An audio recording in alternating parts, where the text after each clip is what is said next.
Okay, welcome again, everybody.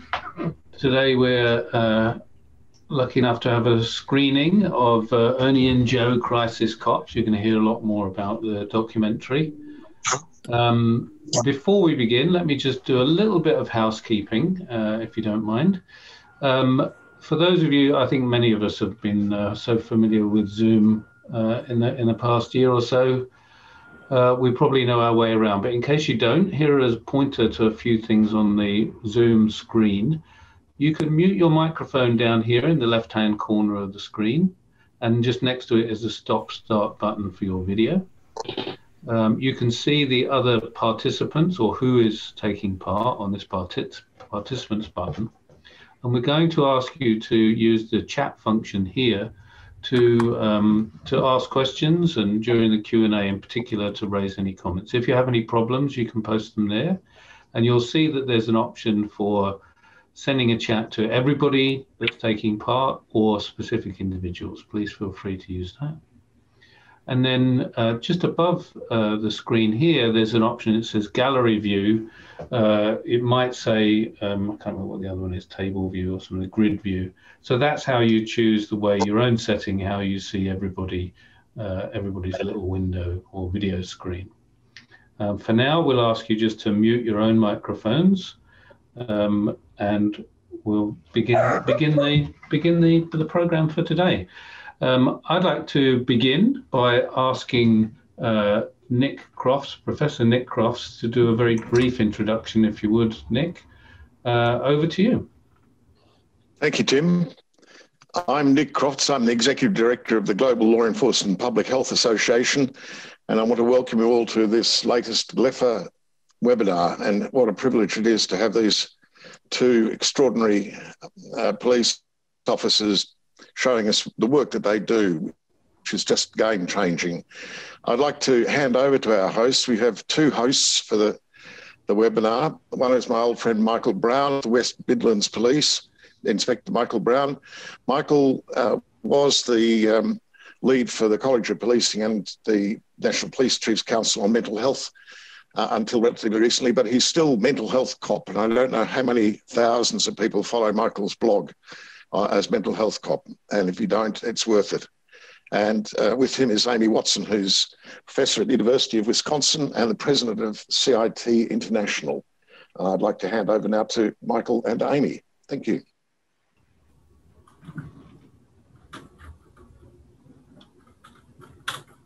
Thanks, Nick. Just sorting out my tech.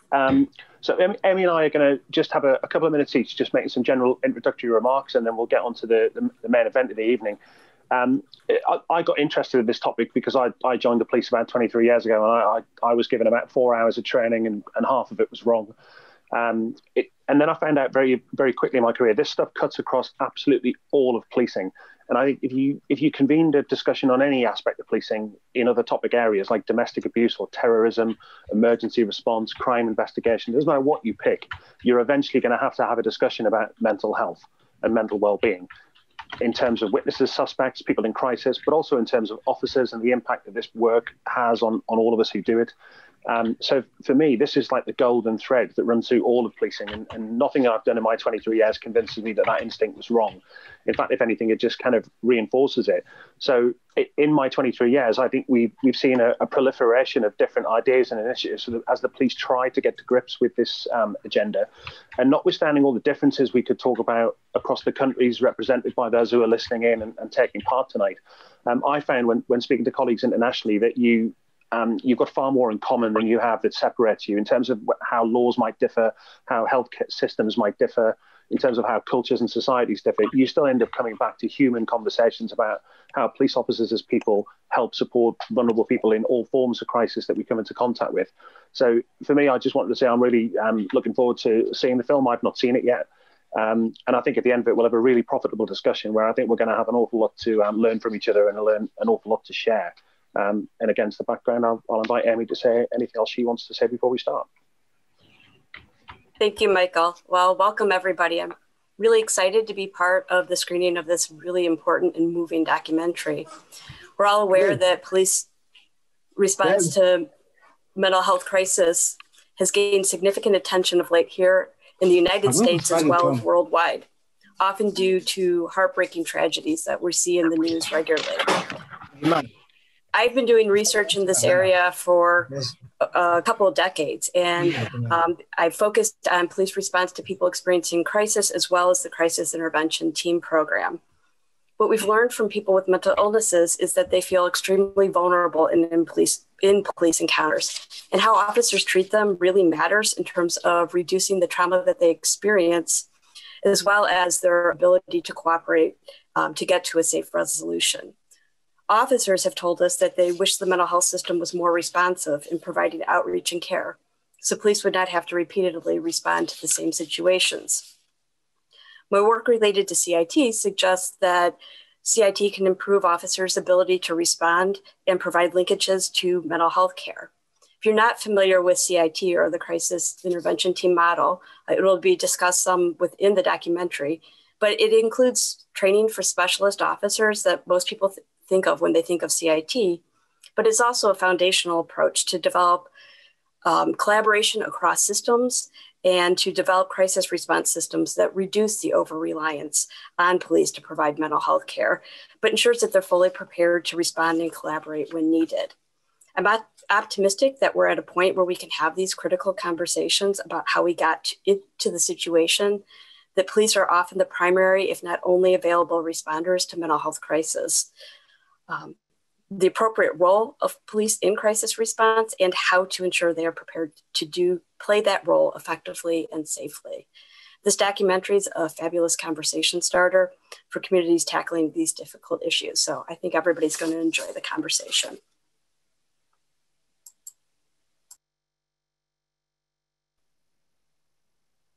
Okay, thanks, Emmy. Folks, just a reminder, if everyone could just make sure they've got their microphones muted except where they're speaking. Otherwise, shortly you'll be hearing my dog bark if I forget to do that. We're going to move on to the main event then. We're just going to ask Jess Smarro to make some opening remarks around this, just by way of introduction to those who are not familiar with Joe, haven't read his background. Joe's the founder and CEO of Solution. Do we pronounce it Solution Plus Point, Joe? Solution Point. And he's a former member of the San Antonio Police Department Mental Health Unit. He's a decorated combat vet from the US Marine Corps and honorably served in Afghanistan and Iraq with the 1st Battalion of the 4th Marines. In 2005, Joe joined the San Antonio Police Department, SAPD, where he became one of the original members of the mental health unit. And he helped grow that into a nationally recognized best practice policing unit. So in addition to being one of the main events in the documentary you're about to see, Joe's also featured in a number of media outlets, including a TED Talk named ICU. And as I said, he's the founder and CEO of Solution Point, which is a national training and consultancy firm focusing on cultivating mental wellness to maximize human capital and promote safety within organizations. So, Joe, I just invite you to make some opening remarks, and then we'll get the film turning. Yeah, thank you, Michael, and I appreciate it being here. It's a huge honor for Ernie and myself, and just on behalf of Jen McShane and the incredible team that has put this film together. Like Amy mentioned, it has been an incredible conversation starter. We got to travel around in 2019 and really highlight this. So the film and just have these incredibly impactful conversations. And so to get to do this now on this stage, I'm seeing some of the chat and people tuning in at 4:30 in the morning, and to know the reach that this film is having is far greater than anything we could have anticipated. For myself, I'm sure Jen McShane saw this because she is an incredible visionary. So again, for me personally, I love what Michael just mentioned too, with how the common thread in everything in policing is people. And, I open up every one of my trainings with people are people are people. And I think we have to get out of this idea of categorizing people based on who they are, where they come from, their record, their poor choices, their mistakes. And I think if we just see everything as neutral, and we can reintroduce the idea, or maybe even introduce the idea for the first time in some instances, of what it means to have this humanity in this specific profession, in first responders, and whether that's police, fire, EMS. But we deal day in and day out with people who are experiencing some very complex needs. And I tell people that in my 15 years of law enforcement, there's no way I would have made it as long as I did if not for the mental health unit.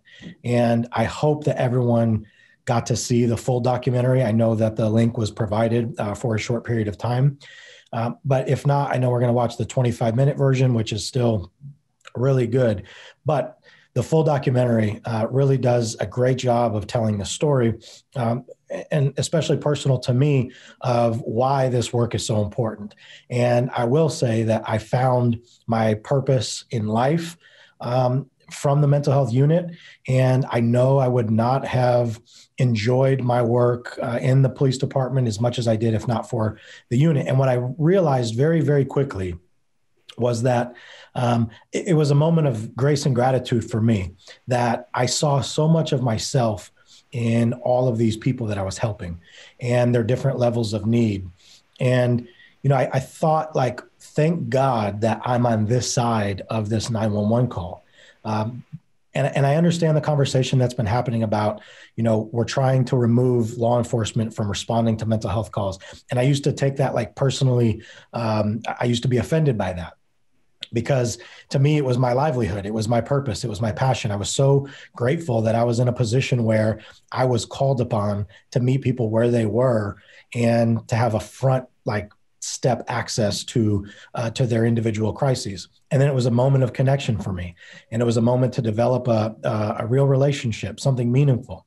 And to have that taken away, I used to, you know, be appalled, frankly. And so then I realized that I had to see it from a different perspective. And it wasn't just about me. It was about, you're talking about this global response, or even in the States here, of how many police officers don't have this level of training? How many police officers don't have the basic crisis intervention training?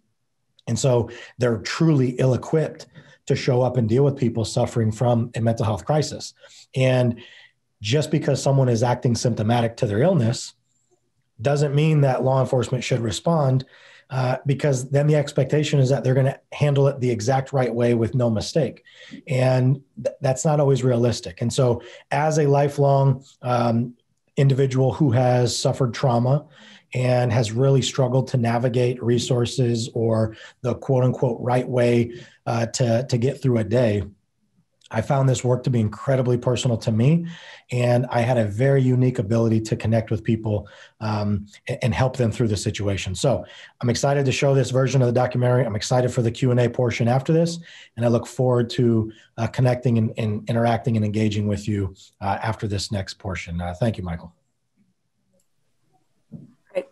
Thank you, Joe. We're now going to share on screen with you the 25-minute version of the Emmy Award-winning HBO film, Ernie and Joe Crisis Cops, directed by filmmaker Jennifer McShane. The full film, which is deeply compelling and powerful, and which we shared with you, all event registrants will be active until 11:59 p.m. Amsterdam time tomorrow night, in case you haven't had a chance to see the full documentary, which is fabulous. For now, sit back, sink in, and let's watch together the shorter version of the film. When it's over, we'll hear from amazing panelists, and you, the audience, will have a chance to ask questions. At this stage in the webinar, we all watched an abridged version of the documentary Ernie and Joe Crisis Cops. For copyright reasons, we're not allowed to reproduce that here, but you can bring the full documentary to your community or the place where you work. Just look at the contact details on the screen now and reach out. We'll move on with the webinar in a few moments. Hi folks, Michael here. I'm just waiting for my video to come back up, but now I'm going to introduce the other guys that you've seen on the video who are involved in this. Ernie Stevens is currently and was a founding member of the San Antonio Police Department Mental Health Unit. Born and raised in the city, he's been a police officer for 27 years, and 24 of that has been with SAPD. He was involved with the mental health unit when it was a pilot program in 2008, and he's recently earned his bachelor's degree in criminal justice. Congratulations. Gilbert Gonzalez is the director of the Bexar County Department of Behavioral Health. He's got more than 30 years of experience in the field of substance abuse, mental health crisis prevention, and the treatment provision as a clinician. He's also worked in the university faculty and as a project program director and policy advisor. Throughout his career, he's led strategic planning around treatment and policy development, as well as training. And he's also led systems to change initiatives that help mental health and substance abuse service providers promote collaboration and build service capacity in support of diverse populations. So we're going to give these guys a few minutes each to talk a bit about the film and their role in it. We've got a few questions for them that Amy's going to kick off with. And then after that, we'll start moving towards Q&A and get into some of the stuff that you guys have already put into the chat function of Zoom. So keep that coming whilst you're listening to the next bit, and then we'll get into a broader Q&A. Amy? Sure, and I haven't been able to turn my camera back on, so I'm not sure. Me either. Okay. Actually, I can see you, Michael, so maybe people can see me. But here we go. I can start the video now. All right, sorry about that. So we're going to start out the panel with Joe. And just with an initial question, if you would talk a little bit about officer wellness and what was the impact of delivering an officer wellness program at San Antonio Police Department? Yeah, Amy, thanks. And first I want to say, because I think it matters, is I did not deliver an officer wellness program. There still is not an officer wellness program there. I just created a training for in-service. And, but even in that training, so much was discovered. And what I've known for years is that we've needed a program. But I think, you know, specific to the department, we have a peer support group. We have 3 full-time department psychologists. And so there's this, I think the optics are that we prioritize wellness within the agency. But it's just, it's not the case. And I know there's a lot of people that are still suffering in silence. The training that I did create this year in 2020 for in-service, single-handedly, that training with the delivery of it, I was able to firsthand help assist over 22 officers get into some level of services or treatment for the first time in their lives. It was an incredibly rewarding way for me to leave the department, but it breaks my heart because I think that there's so much more that needs to be done. And I wish this specific session right now with all of you could go on for the next 4 hours or so, because I'm seeing the chat questions and it's some of the best ones that I've seen. And I really wish that we could get to all of these and address these. And I saw one specific to our own wellness and like, where do we have to go when we're, tapping out or it's been too much? And I'll tell you, this is where I really created this course out of, was not just my own learned experiences, but my lived experiences. And I've been in and out of therapy since I was 7 years old. I still go. I've gone for the last several years. Every month, I just see it as part of maintenance of my life. But with the amount of consumption of other people's trauma, vicarious trauma, secondary trauma, I knew that it was really impacting my own mental health. And so I knew if that was the case for me, if it was true for me, it has to be true for other people, right? And I think because to the point Michael made at his introduction is, if we would just prioritize similarities instead of looking for differences. But I understand enough about the brain and why we do this. But if we realize that we have far more in common than not, if it's true for me, it must be true for others. And I knew what the job was doing to me.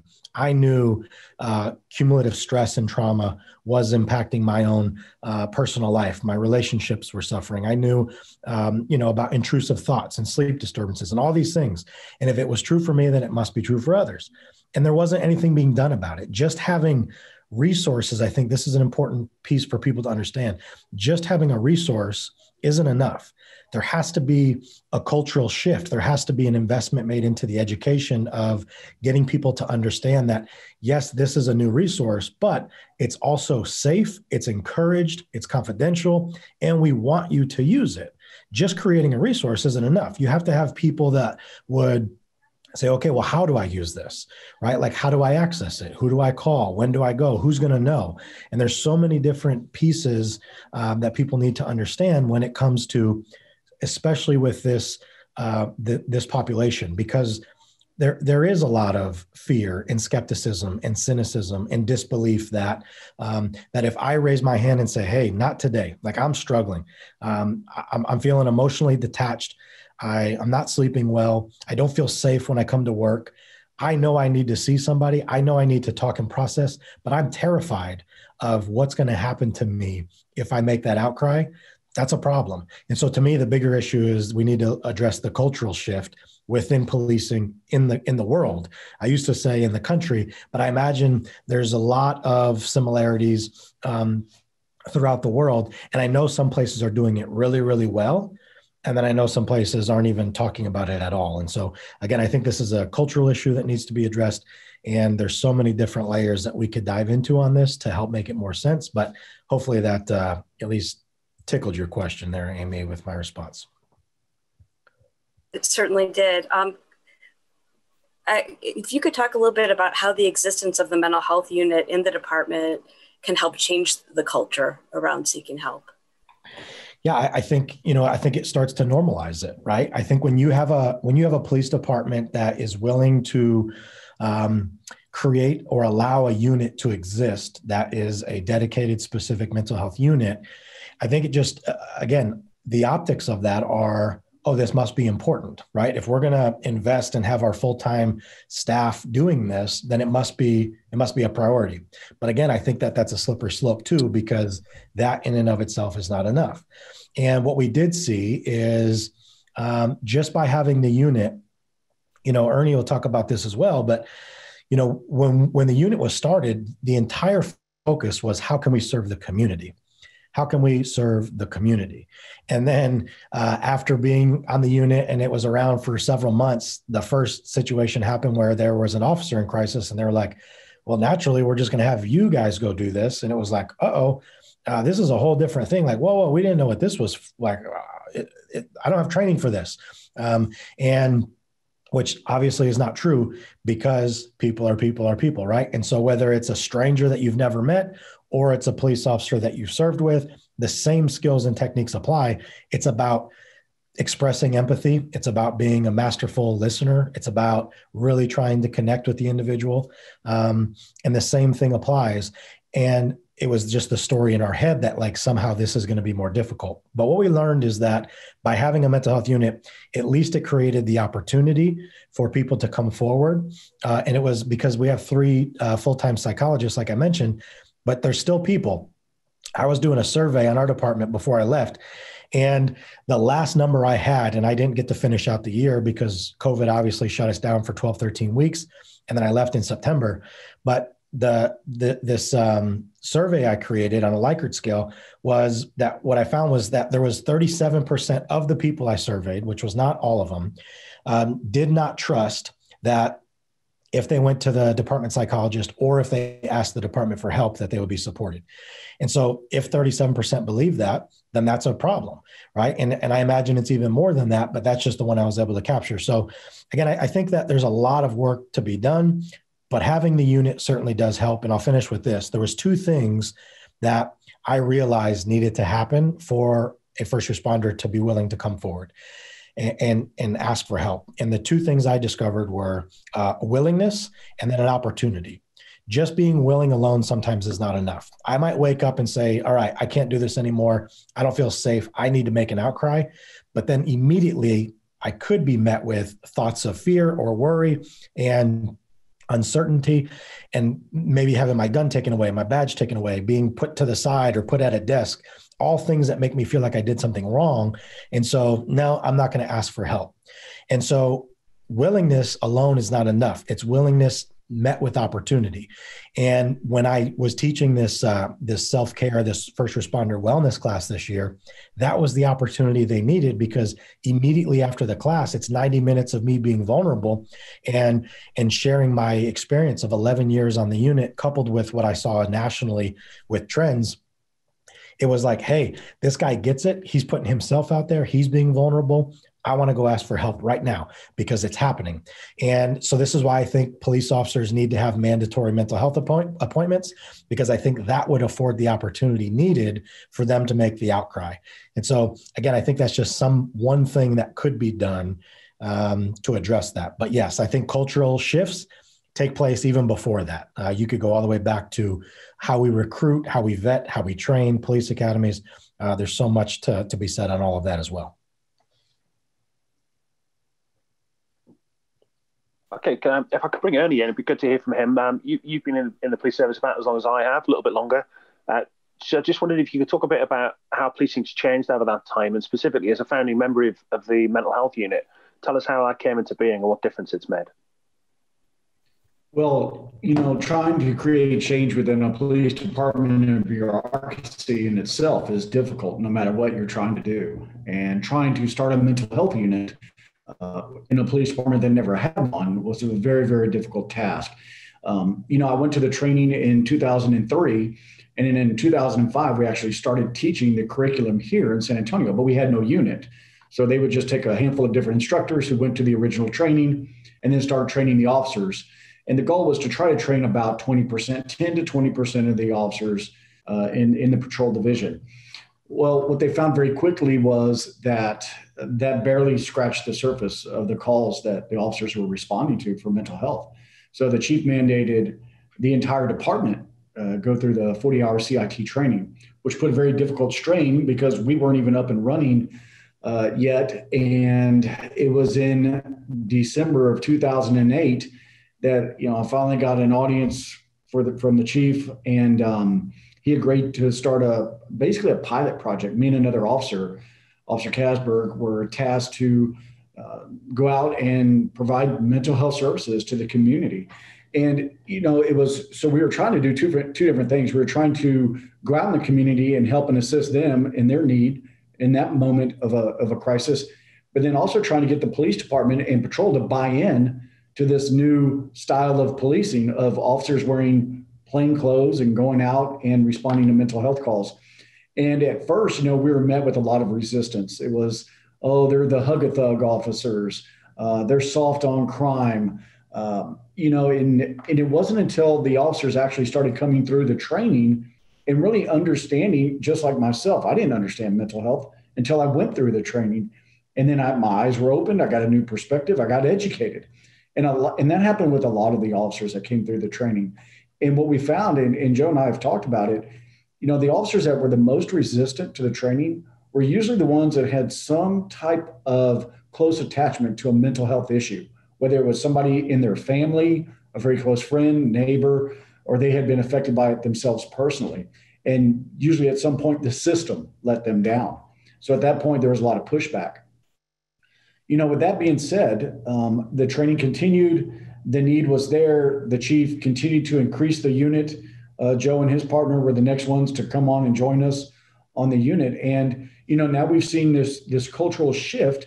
CIT International came running.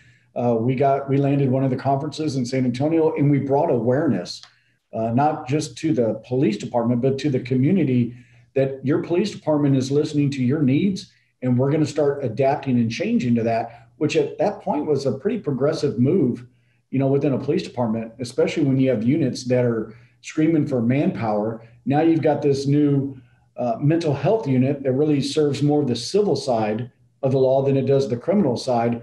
And now it needs manpower as well. So it's been difficult. I would like to have seen us at least double the size we are now, and really stay focused in on mental health. And, the unit itself is branched off into different things. We do not only the teaching, responding to the community, but now there's a big stress on the threats that come in as well. So the mental health unit gets thrown into that. So the change is there now as we're finally up and running, and all this is happening, just like Joe talked about. Now it's, now we don't want you to respond to mental health calls. We want maybe a social worker to go out there with a paramedic. So now we're trying to readjust the way things are done here.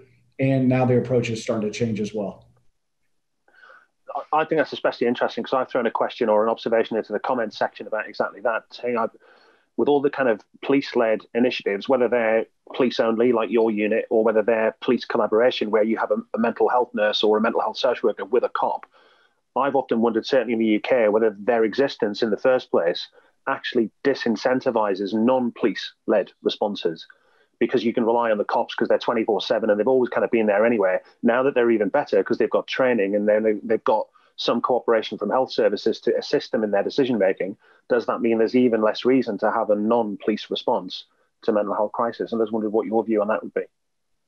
Yeah, so I'm glad you asked that, because that's the exact unit that I'm in right now. What the city did here was they identified the top 100 most involuntary committed patients in the city, those that call over and over again and have to be hospitalized. And they paired myself with a clinician and a paramedic. So now what we do is, in the hospitals fund this, which I think is amazing. And the reason they do is because a lot of the patients that go into the ER rooms are unfunded. So they're getting stuck with a pretty big bill. So now they put money together to pair us out and pre-engage the crisis. So now we've identified who the high utilizer, who the caller is. We go out and we find out, where's the gap in service? Do you have access to care? Do you have access to medication? Do you have access to transportation? Do you need help with ID recovery? Let's find out what you need. Are you involved in the criminal justice system as well? Let us help you navigate that. So this approach here is very unique, and I think it's going to catch on. It's going to catch on almost overnight in other communities, and you're going to look at this type of approach, because once I clear the scene and I know it's safe, really I just shut up and get out of the way, and I let the clinician do their part, their assessment, find out what they need to do to help plug that individual into resources. If there's a medical need, because of sometimes medical conditions go along with mental health due to medications, we have a paramedic there as well that can provide those services. So really at that point, I become just a taxi driver to the individual. If they need to make a doctor's appointment, if I need to go pick up their medications and deliver it to them, whatever their need is through transportation, then that's where I come in to help out as well. Yeah, I mean, that's not unique. There's models in Britain where there's the paired approach or a triple approach with a paramedic in the model as well. And the cops there have often used that term that you've just used, which is they're a bit of a taxi driver. But in the sense that the demand's coming to the police, so they're ferrying the relevant professionals around, and then, as you say, making a certain assessment around safety, but then basically getting out of the way. I guess the logical next step is, how do we and should we avoid that step where the police are the taxi driver in the first place? I don't know. Be interesting to think, from a patient or service user's point of view about how they feel being policed. But the thing about you guys is you're essentially in plain clothes. You look at casual clothes, jeans and polo shirts, T-shirts. In Britain, a lot of the paired models, and including abroad as well in other countries, they seem to be uniformed cops still, which still has that stigma around you being policed, even if you are standing back and being lovely and being empathetic. Okay, shall we bring in Gilbert? Emmy, I know you've got a few questions for Gilbert.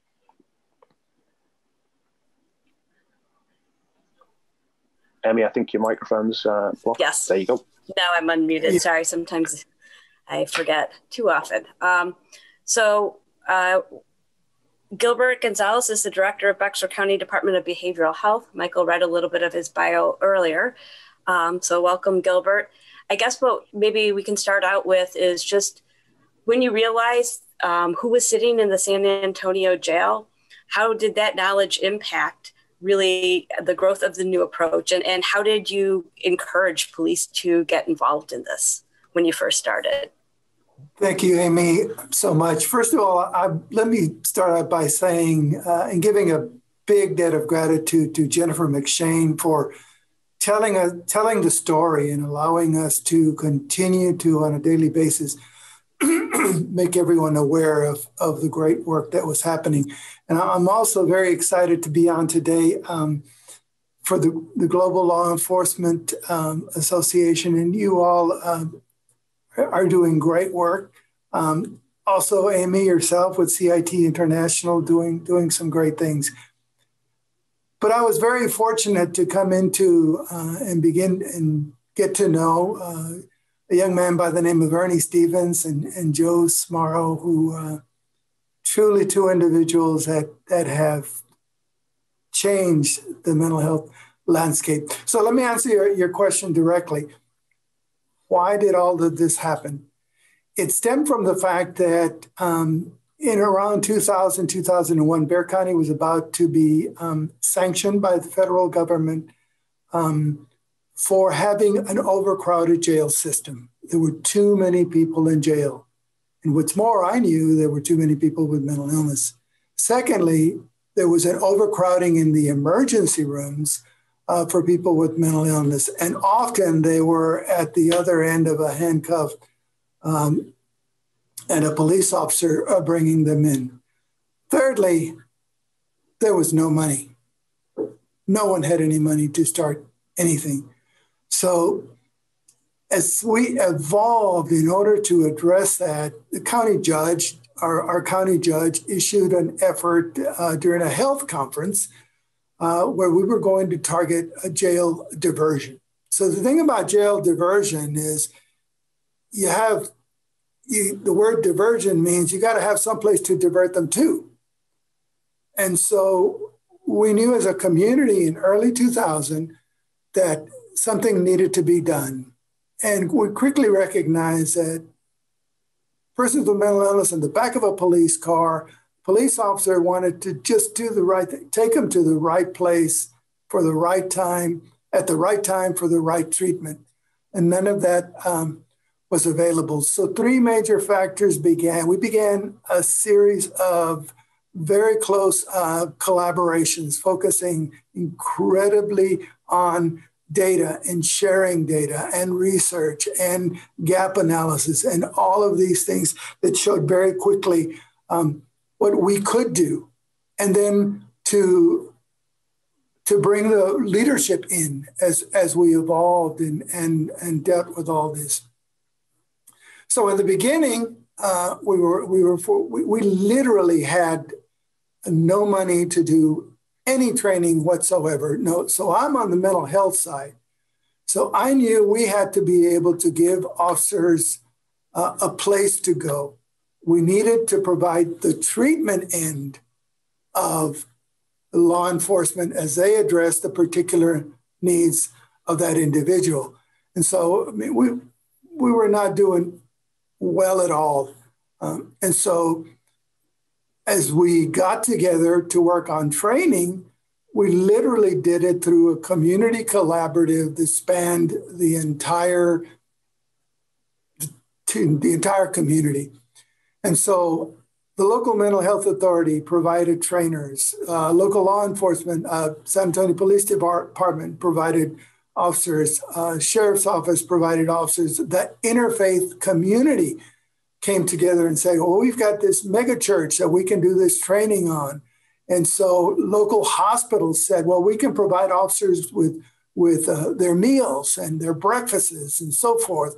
And so the process of beginning to capture the attention of leadership as we began, of course, CIT was in its infancy, so we began working there, watching closely our Memphis model, developing our own approach. And every community has its own approach. And I was amazed and surprised at the depth of passion and engagement. So where did the money come from? It was a collaborative effort. How did we get it together? Meeting collaboratively and frequently with all behavioral health components, because we wanted to say to our officers, when you've got somebody where, in your opinion, they can benefit from an access to treatment, we want you to go there. And we ran into all kinds of problems because we found out that not only did we have to have mental health services, but we have to have substance abuse services, and we had to have sobering service, and we had to have medical clearance services.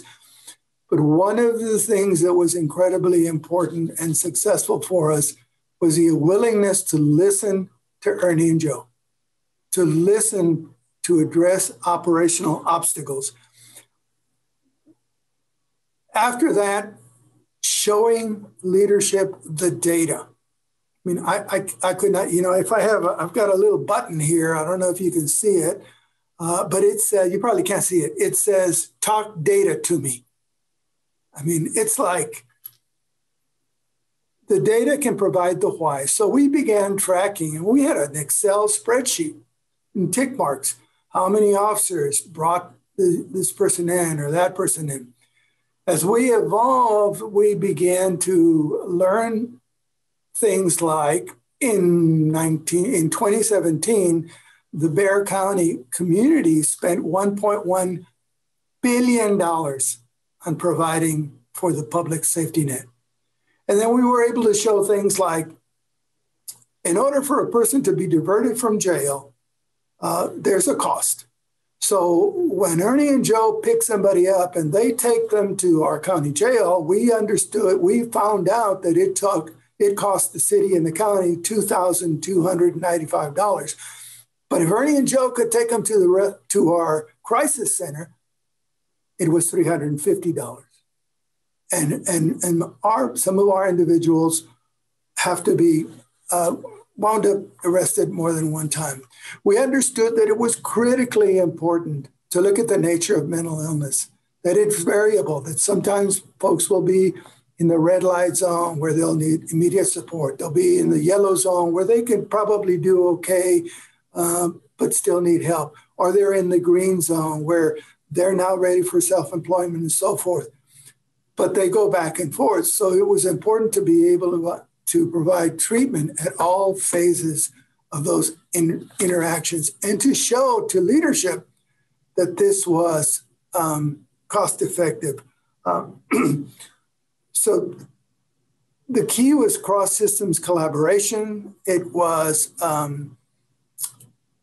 a focus on sharing, on developing systems of care and providing for the individuals. And as you can see in the film, or some of the film, if you see the longer version, you'll hear about the Restoration Center and all of the services there. And then you can learn about the homeless campus, which is a 1,600 bed, $100 million, 37-acre, hundreds stakeholder organization developed a homeless and the interface, as well as other efforts where we seek always to intervene at the earliest possible point.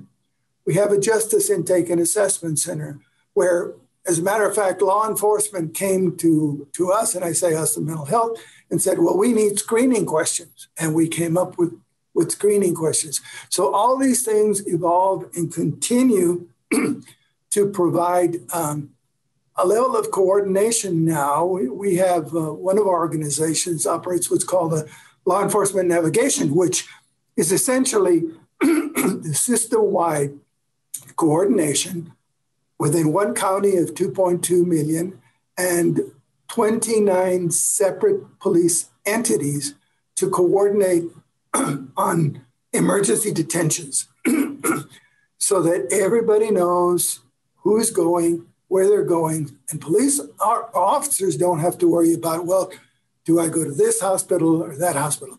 We've also added an inclusion where all of our hospitals and all of our freestanding psychiatric facilities and all of our stakeholders meet regularly to be able to understand where we are in the system and where we have to move and what new sorts of programs.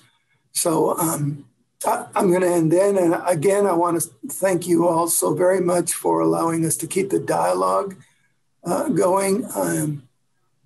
I want to focus on something that Joe said. If you look at the movie again and you listen very carefully, he says to the person jumping, he says, "You're stronger than the voices." Well, let me take that from him and say, we as a community are stronger than the problem. We can do this. Thank you.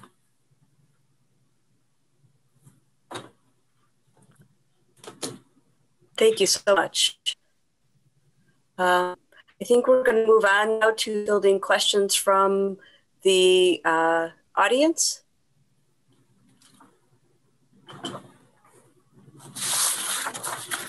So we did have actually a few people. I know that I've seen this in the chat, and we had an early question that came in about tasers. So, Amy, would you like me to read through a first batch of questions? Sure. I've been just tracking them as they came in. So yeah, the first one, let me say read 3 or 4 questions and then just see if any of the panelists would like to respond to them. The first one came in is, do you think presenting tasers can exacerbate mental health crises? should they be avoided when interacting with highly agitated but unarmed people in crisis? Somebody else asked, have you seen more cases of mental health issues throughout policing since COVID?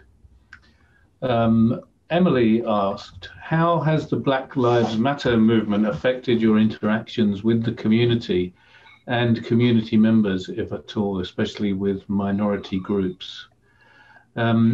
And the last one in this first batch is from Jennifer. And she said, what is the most compelling argument that you use in training that resonates with officers? So that's the first batch of questions. There are more, but I thought it was just good to start with the first batch. I don't know if any of the panelists would... Yeah, the question about tasers, we were just getting ready to transition to the tasers when the training came out in 2008. And the chief made the decision that he was not going to issue a taser to any officer unless they went through the CIT training first. Because his mindset was, we want to make sure that the officer has every bit of training possible to know how to de-escalate an issue before he has to rely on any type of force at that point. So that was the concept that was taken here. And for years, that was implemented until he decided to have the entire police department trained in CIT. And at that point, tasers were then issued to the entire department.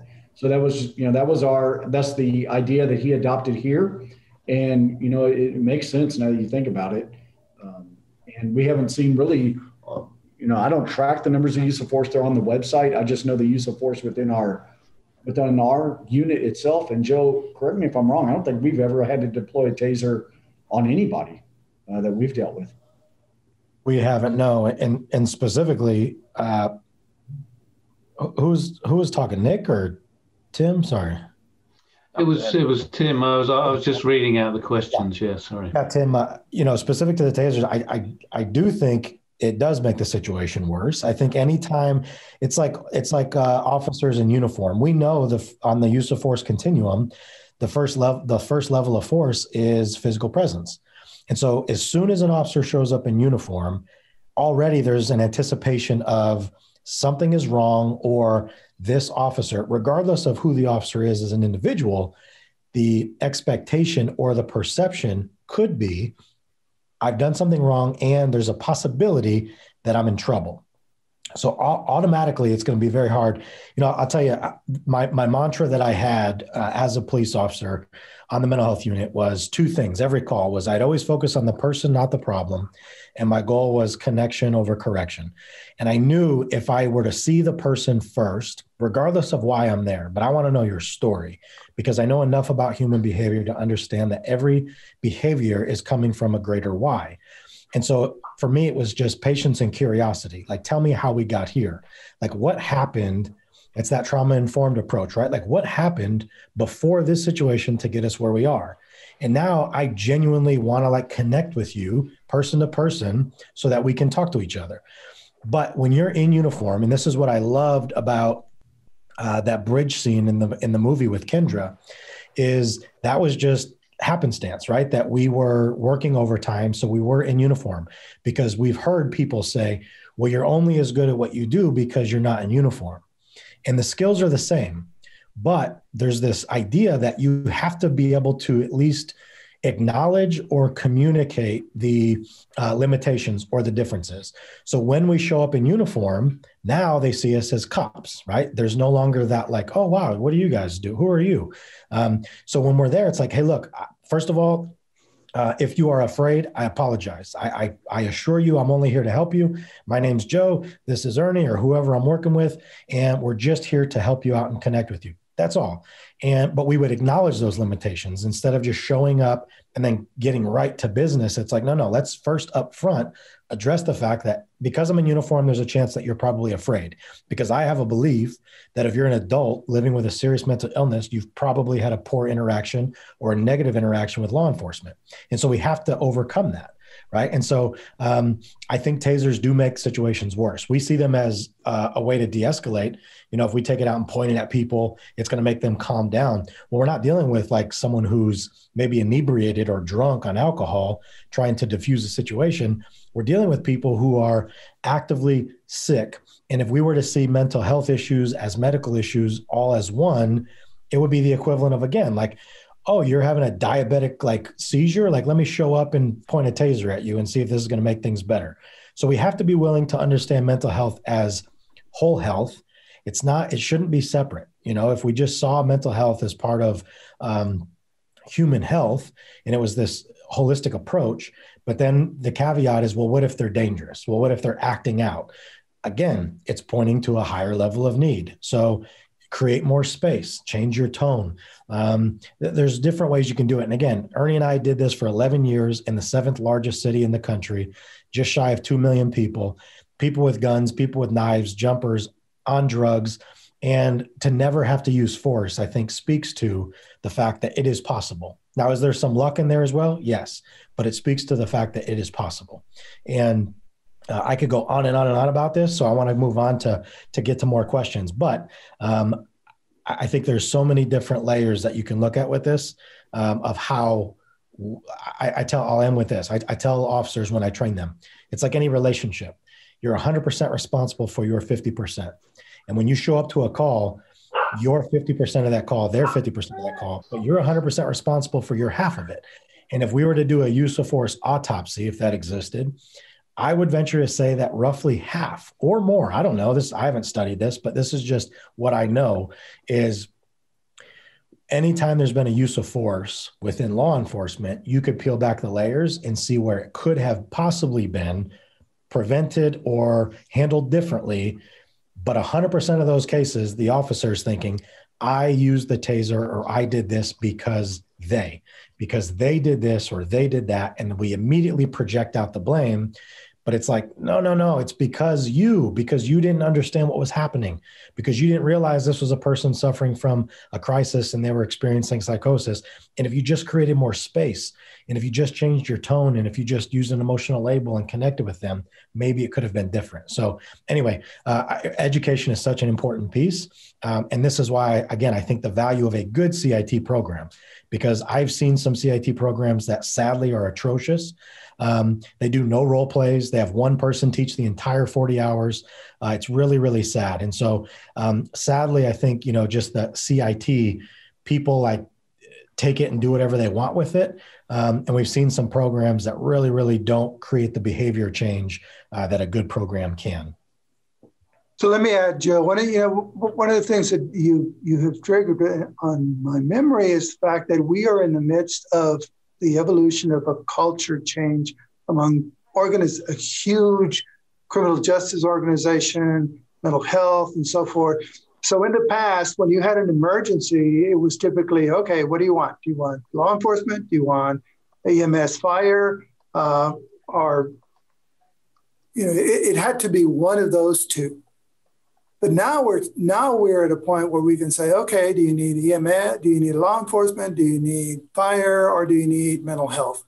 So it's got to be part of our lexicon that this change, that health, public health, is mental health. And so it's got to be part of the dialogue and that change.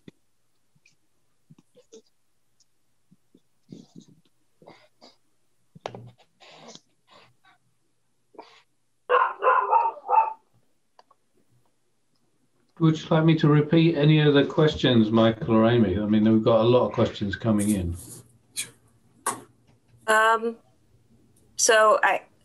about, have you seen more cases of mental health issues throughout policing since the COVID pandemic got started? So just here in San Antonio, I've seen an uptick in the adolescents. But I think the main reason is the issues are going on at home because they're being homeschooled now. So the disconnect between the child and the parents happening more and more often at home. I know me as a parent, sometimes trying to teach my daughter high school science and math that I haven't done in years can cause a disconnect, right? And it could easily lead to a 911 call. But so we are seeing more calls at residences where the child and the parent is having some type of disturbance. And, there's at least some point of mental health component in that.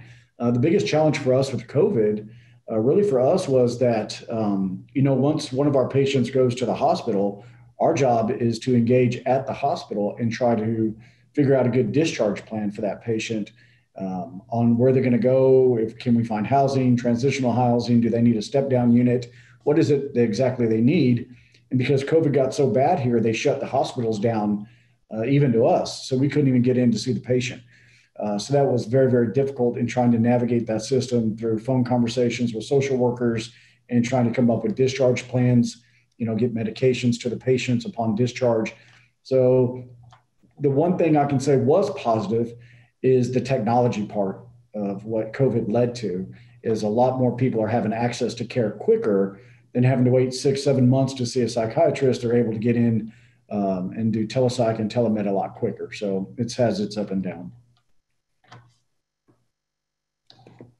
If I could throw one in, because it was mentioned earlier, but I really like the question for a few reasons that are to do with the UK. Is how's the Black Lives Matter issues unfolded, and how does mental illness play into that? The reason I like the question is because when the George Floyd incident happened, initially you could hear a lot of British cops going, "Oh, well, that's America. It's different. They've got a different kind of policing culture, different sort of health system, different society in many respects." So you could kind of say, you could see the British cops go, "Well, that's not really anything to do with us." Within 7 to 10 days, of course, we had protests in Trafalgar Square in London and in Birmingham, where I'm a cop.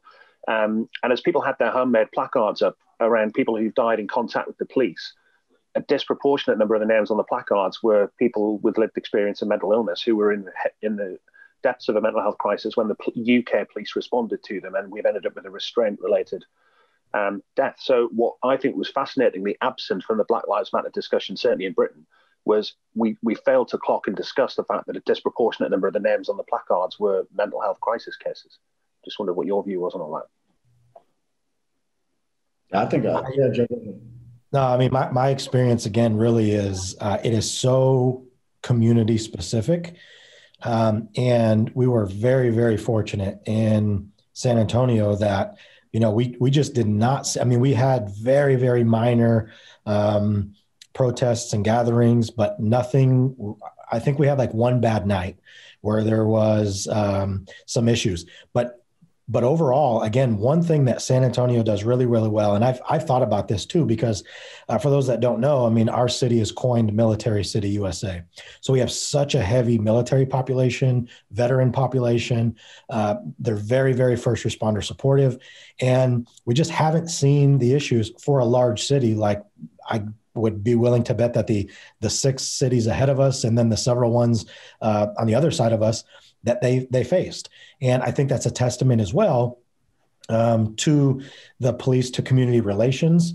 I don't know exactly why it is. I can come up with all kinds of opinions, but I really don't know. But we just hadn't seen any real significant issues. Nothing really changed one way or another because of all that throughout the year.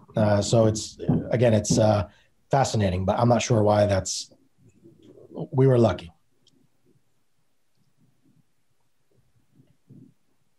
Ernie or Gilbert, do you have anything on that, or do you want us to move on to the next question?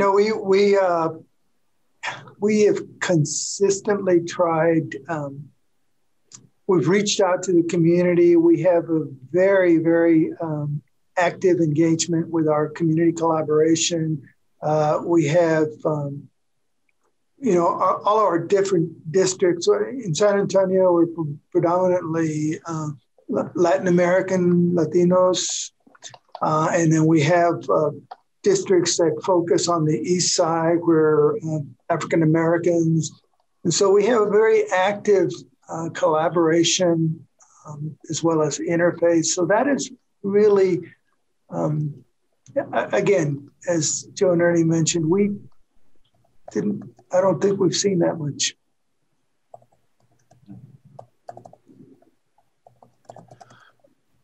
I mean, I think for me, if I could just make one more comment on it and abuse my position as a host here, I think that it wasn't so much around.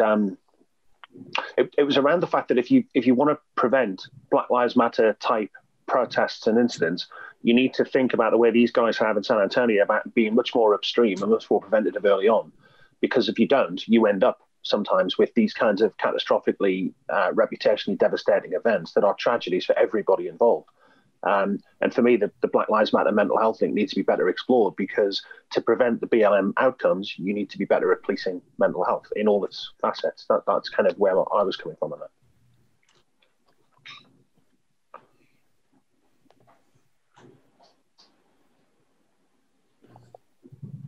There's such a huge and really worthwhile to read chat going on the chat function that it's hard to see some of the questions. I'm just scrolling through to look for more of them. It's great to see. It's hard to get to the questions. I was wondering if you can talk a little bit about what happens to calls that the mental health unit can respond to. Is there a triage process there as well? Well, the ones we can't respond to? Mm-hmm. Yeah. And again, understand that in our large city, our police agency had about 2,400 police officers. At our peak right now, we have 10 officers, which really is only 5 teams. So there's no way we're responding to all of the mental health calls. In fact, it's a very, very small portion. That's why the chief felt it was necessary, because he originally did adopt the Memphis model, which is only a percentage of the department go, and it's only for those that voluntarily want to do it and they're specialists. But what he realized was once we met that number, there was still more mental health calls than the CIT specialists could respond to. And I know there's this, I won't call it a debate, but there's ideas on both sides of this. Should it be mandatory? Should it not? And I saw the question come up in the chat as well. But in my opinion, based on my experience of doing this, I think, and seeing the chief mandate it, and to the point Ernie made earlier, is we did have people resist it because it's something uncomfortable. They show up like, no, I don't want to do that. But I think we potentially miss a huge opportunity because we do such a terrible job of sensationalizing what policing is, especially in America. There's people who show up with this idea of, I want to be in law enforcement because the recruiting video showed people jumping out of helicopters, chasing people with dogs, stacking on people, kicking in doors. And then when I get into the world, it's like, wait a minute, I don't get to do any of that. And there's all these policies that say I can't do that. And there's all these other rules. And like, so the sensationalized, sexy part of policing is quickly realized it was all a fallacy. So much of what policing has become in the States, is my experience, is you're dealing with people day in and day out that are suffering from some level of emotional disturbance, or why are they calling the police in the first place? So that's when the chief said, you know what, let's just train everybody. Everyone needs to get CIT training because, and again, there could be an argument on the name. Like, let's not call it CIT training because, again, in our program in San Antonio, what we were essentially conveying is you're going to become an expert communicator, an effective listener, and we're going to educate you on the benefits of treatment versus incarceration. It really is a jail diversion program as well. And so why shouldn't every police officer have that training? And then my argument was, unless you have a police agency where an officer gets dispatched to a call and they say, no, thanks, I don't want to go to that one because I don't feel trained to do it, I don't think we should have the luxury of picking and choosing. And I know Amy mentioned the study done that the research led by Michael Compton at Columbia supports CIT as a voluntary specialist model produces better outcomes. I could see why that would be the case. But what I would also say is, in our experience, the officers who most resisted it, to Ernie's point, had the greatest personal connection. And if you leave it voluntary, you're going to get such a huge population that would always stay like, nope, not for me. I didn't join the police department to become a mental health specialist. Yet that is I'm doing a training right now in Iowa. And we asked them this morning, how many calls do you get per day? This officer said we get 15 to 25 calls a day. How many of those are mental health calls? She said easily 5 to 8 of those per day are mental health related, yet they don't have any mental health training. And so it's like, how is that okay? And to me, it's a very, very personal and passionate issue because, again, in a CIT training or whatever you want to call it, the training that we have focuses so much as well on the individual officer. There's such an emphasis on the officer wellness. And I think the better you understand yourself, the better you can relate to and connect with other people. And so having courses like ACEs, the Adverse Childhood Experiences Study, and doing the role plays where you can really build them up and encourage them to focus on the communication and the de-escalation. So to me, again, I think, and again, don't call it CIT, but I think in the police academy, there shouldn't just be 40 hours of mental health training. I think there should be 120 hours of mental health training. And I also think that there should be more than 120 hours of effective communication training, not the 8 hours that we average right now as a country.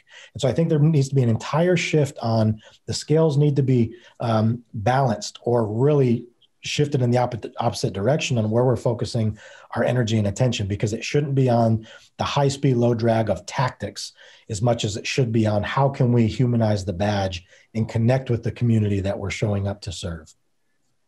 Michael, let me jump in on that. I have to say there's two pieces to this. Number one, CIT, all of the training is incredibly important, incredibly valuable. Officer training is incredibly valuable. But from where I sit as a mental health person for the community, the availability of treatment is absolutely key and important. So for me, the more officers get trained, the better they know where to access, and the more that we can then develop those programs that are absolutely critical. For individuals, early identification before they're arrested at the jail, while they're at the jail, those individuals that can't access care, how are they going to access care? And what about those people that fall in between the cracks and there's these gaps in continuity of care? Those are the things that we have to be ever vigilant on every one of those components so that folks that can need help can get help. And so when you're in an emergency, in a crisis, your first impulse is to dial 911.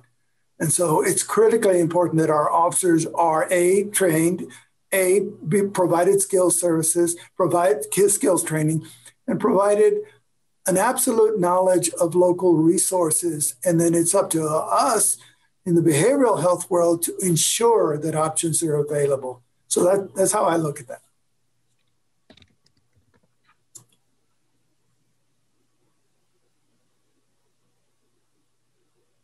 I think that's a fascinating point, because I've spent a lot of time, as I'm sure Joe has, and no doubt Ernie, I realise he's gone, sit and talk to people with lived experience of services, people who've been policed, people who've been trying to access health services and social services of various relevant kinds. And sometimes the experience of communities is they find it really hard to break the door down into those services for whatever reason. And, notwithstanding that Britain's got a sort of state-funded, free at the point of access, in theory, available to everybody healthcare system, there's still access problems when it comes to mental health and crisis. There's various pathways, as our health system likes to call it. There's various barriers and access criteria, or sometimes exclusion criteria from those services. So inevitably, people drift to the 999 system for ambulance and police, so you have to then know how to access it. But for me, what came across really loud and clear speaking to vulnerable people is quite often they don't necessarily find that the services are relevant to them. Hence, sometimes they disengage from them. Now, that might be for no fault of the clinicians, no fault of the professionals involved trying to do their very best. It's just it creates that revolving door thing where we go to a crisis, and whether through a use of force or through a compassionate de-escalatory approach, we refer people to a system, and then the system can't, won't, doesn't, for whatever reason, meet the needs of that person, and then back we go 3 days later, we're back to the bridge. And that's kind of one of the unsquarable circles I've got in my head about all of this.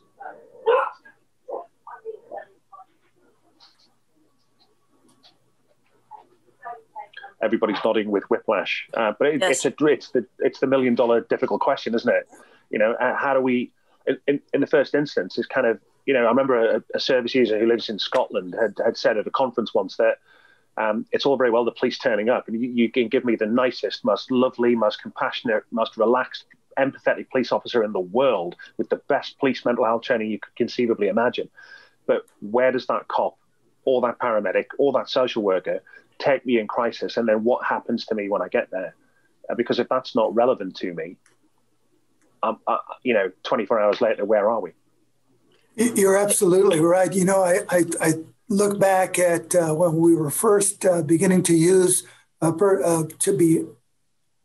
to hire people with lived experience. It was like, oh my goodness, how is that going to work? And I tell you, it has been one of the brightest spots in terms of effectiveness and being able to relate. And originally we ran into obstacles. For example, well, this person with lived experience, they have a record.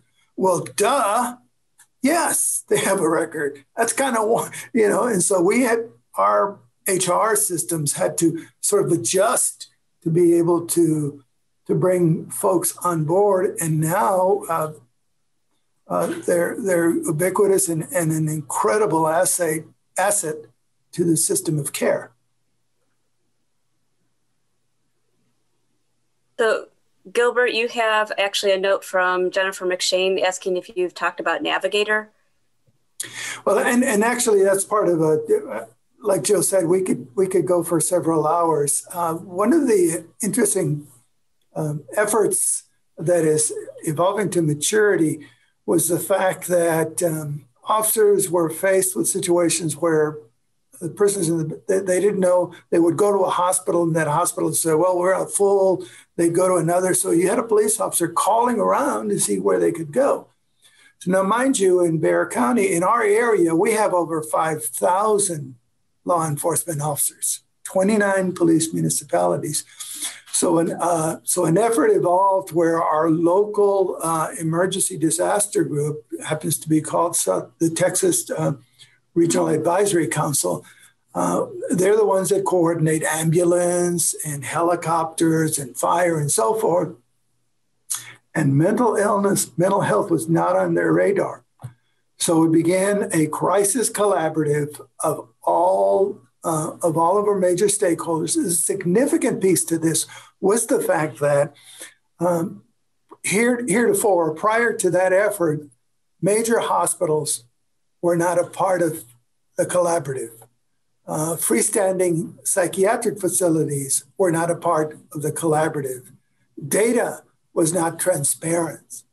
There were particular instances where high utilizers, individuals that were arrested a lot, were not being addressed.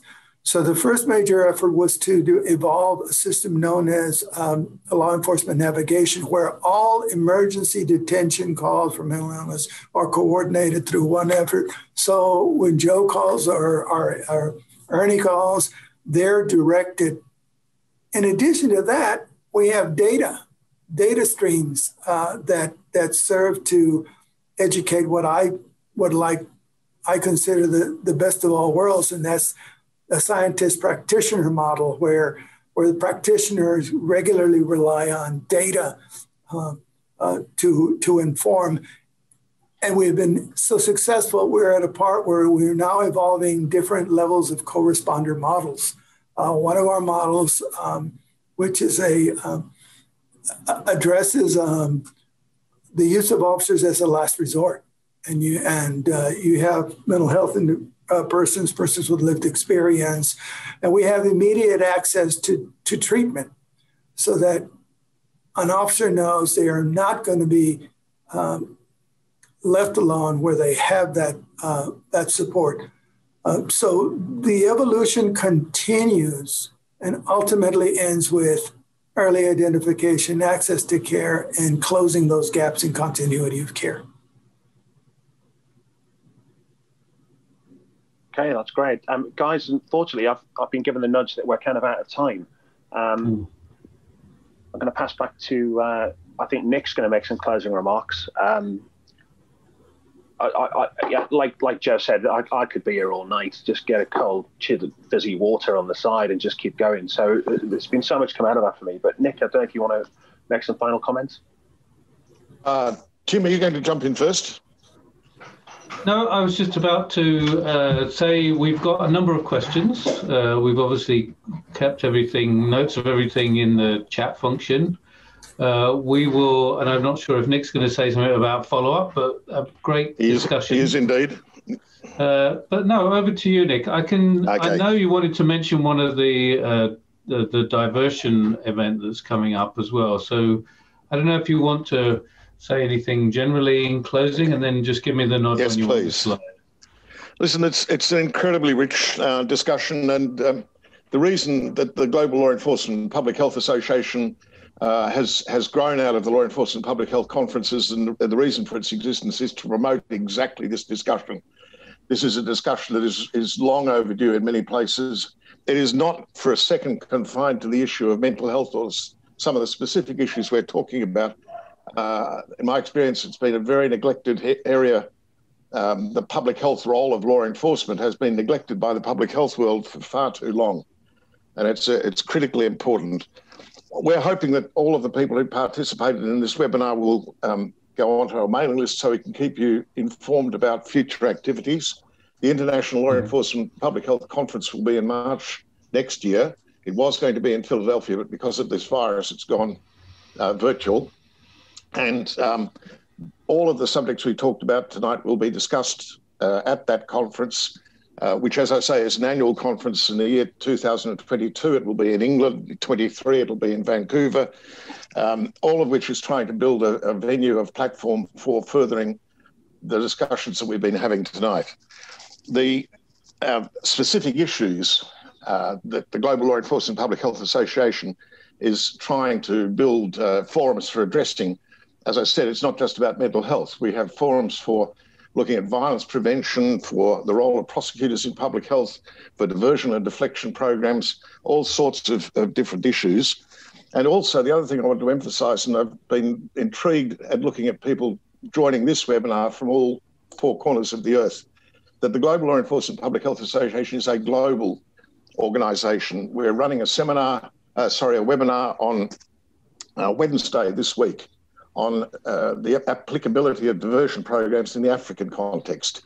And one of the things I would emphasise, much of my career has been working in low and middle income country settings in Asia and Africa, and I would emphasise we have an enormous amount to learn from each other. And it's not a one-way learning. It's something that everyone's got something to offer in terms of their experience in tackling what are really common universal problems. I could talk for a long time about this. This is exemplifying exactly the reason why I've been doing this work and why we're all coming together around this. There are two more webinars that GLEFA is planning for the new year, one on alternative responses to 911 calls with John Holway at the Quattrone Centre at the University of Pennsylvania, and one on mental health, the mental health ambulance model that started in Norway and is in Norway and Sweden, Netherlands and some other places. I will keep you in touch with those new activities as they come along. I would just like to finish by thanking everyone who's been involved in this, Kathy and Jennifer, and particularly obviously Ernie and Joe.